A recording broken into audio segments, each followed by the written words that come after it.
بسم اللہ الرحمن الرحیم۔ ناظرین محترم، جیسا کہ پچھلی ویڈیو میں بھی میں نے آپ کے سامنے ایک بات عرض کی کہ ہم ساتھ ساتھ ایسے اعمال، ایسی دعائیں، ایسے اذکار بھی آپ کو بتلائیں گے جو آپ صلی اللہ علیہ وسلم نے خود صحابہ کو سکھلائی اور اس کے بعد یعنی صحابہ کے ذریعے پھر ہمارے اکابر نے ہم تک پہنچائی، یعنی کہ ان روایات کو ہم تک پہنچایا گیا۔ کیونکہ دیکھیں، سب سے مضبوط جو عمل ہے یا سب سے جسے ہم کہتے ہیں نا مجرب عمل ہے ہمارے عملیات کی یعنی اصطلاح میں جو یعنی ایک جملہ بولا جاتا ہے کہ جو مجرب عمل بتلائیں اور یعنی کوئی بڑی نسبت والا عمل ہو، بڑی جس کے پیچھے کوئی کسی بڑی ہستی کی اجازت ہو، تو وہ اس سے بڑا مجرب عمل کہ جو حضور صلی اللہ علیہ وسلم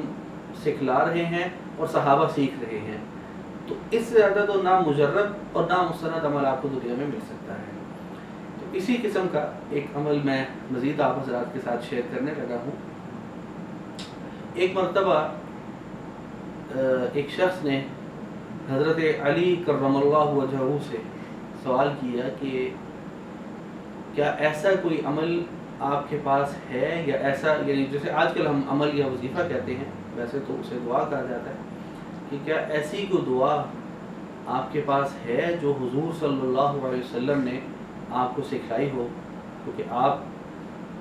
حضور کے سب سے چہیتے داماد بھی تھے، آپ ان کے چچا زاد بھائی بھی تھے۔ تو حضرت علی نے فرمایا کہ مجھے یہ گمان نہیں تھا کہ مجھ سے کوئی یہ سوال کرے گا، لیکن اب چونکہ تم نے سوال کر لیا ہے تو میں تمہیں بتلا دیتا ہوں کہ آپ صلی اللہ علیہ وسلم نے مجھے ایک موقع پر یہ دعا یا یہ جسے آج کے اصطلاح میں، آج کی زبان میں ہم وظیفہ کہہ لیں، وہ سکھلایا اور فرمایا کہ دعا سے پہلے یہ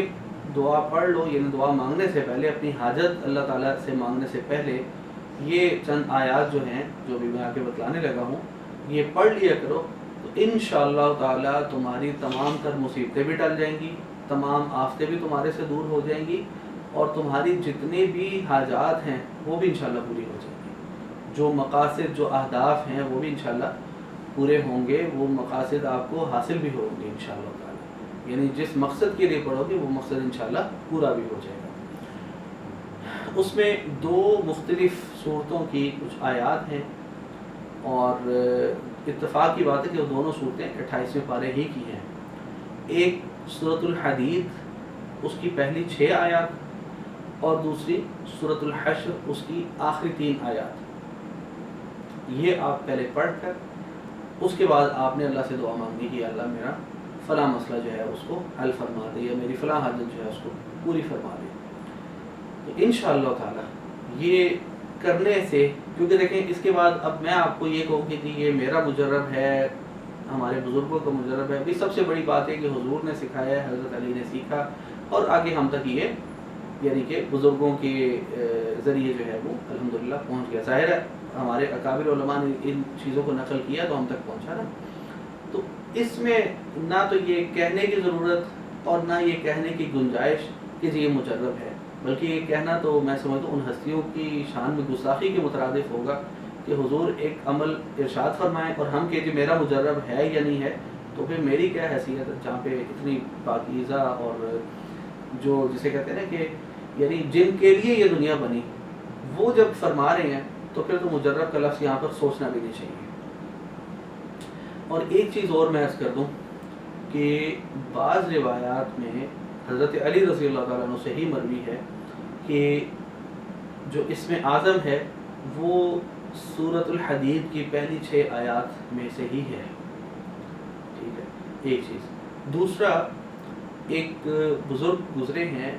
غالباً حضرت حسن بن سالم رحمۃ اللہ علیہ ان کا نام ہے، انہوں نے اپنے یعنی سوانح میں لکھا ہے کہ وہ فرماتے ہیں کہ میری دادی جان کی ایک زمانے میں نظر چلی گئی، وہ بہت روتی تھی، ظاہر وضو کرنا، نماز پڑھنی، اور جو ایک زندہ انسان کے چھوٹے موٹے کام اور معاملات ہوتے ہیں اس میں ان کو بڑی پریشانی ہوتی تھی، محتاجگی کا سامنا تھا۔ تو بڑی وہ مطلب روتی تھی، اللہ سے دعائیں مانگتی تھی. تو ایک دن اسی طرح ہی وہ کہتی ہیں کہ میں دعا کر رہی تھی تو اچانک مجھے میرے سامنے کوئی بزرگ آئے، کوئی صاحب آئے اور مجھے آواز آئی ان کی، ظاہر نظر تو آ نہیں رہا تھا. تو انہوں نے کہا کہ بھئی کیا تم رو رہی ہو، کیا وجہ ہے؟ تو وہ ان کی دادی جان جو تھی، کہتی میری دادی نے اپنا مسئلہ بیان کیا. تو انہوں نے کہا کہ میں اللہ تعالیٰ کے کچھ اسماء مبارکہ پڑھوں گا، تو آپ نے بس دعا کے لیے ہاتھ اٹھانے ہیں، اور جب دعا مکمل ہو تو اپنے آنکھوں پر، اپنے چہرے پر وہ یعنی کہ اپنا ہاتھ جو ہے وہ پھیر لیجیے گا. تو جیسے ہی کہتے ہیں ان کی دعا مکمل ہوئی، یعنی انہوں نے پہلے وہ اسماء مبارکہ پڑھے جسے ہم اسم اعظم کہہ سکتے ہیں، وہ پڑھے اور کہتے ہیں کہ میں نے دعا کے لیے ہاتھ اٹھائے. جیسے ہی کہتے ہیں دعا ختم ہوئی تو میری بینائی جو ہے وہ اللہ کے فضل سے، اللہ کے حکم سے واپس آ گئی. اور جیسے ہی واپس آئی کہتے ہیں کہ میری دادی نے ان کو بڑی دعائیں دی کہ بھئی آپ کی بدولت جو ہے، آپ کی تو اللہ نے جو ہے مجھے میری بینائی واپس کر دی.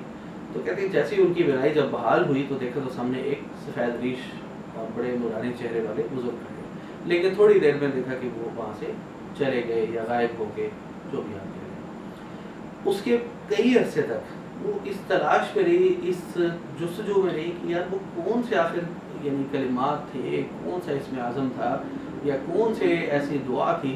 جس سے میرا اتنا بڑا مسئلہ حل ہوا. تو کہتے ہیں ایک عرصے کے بعد دوبارہ وہ بزرگ کہیں ملے، کہیں ان سے ملاقات کا اتفاق ہوا، ان کی زیارت ہوئی ان کو. تو انہوں نے اس ٹائم بتلایا کہ جو اسم اعظم ہے وہ سورۃ الحدید کی پہلی 6 آیات اور